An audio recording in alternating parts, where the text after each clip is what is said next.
ধৰ্মনাৰায়ণ দেৱ মোৰ বিৰোধী আছিল ৰাজনীতিত, কিন্তু ব্যক্তিগতভাৱে তেখেত মোৰ বৰ ভাল বন্ধু আছিল। ধৰ্মনাৰায়ণ দেৱৰ মৃত্যু আৰু লগতে এইসকল মানৱ সম্পদৰ এই অঞ্চলৰ ক্ষতিৰ উচ্চস্তৰীয় তদন্ত মই বিচাৰিম। মোৰ বিশ্বাস 7খন গাঁৱৰ গাঁওবুঢ়া ইয়াত উপস্থিত আছে নিশ্চয়। আছো আছো।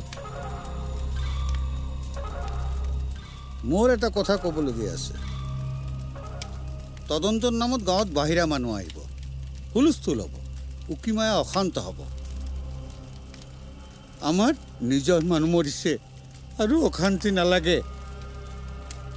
নালাগে।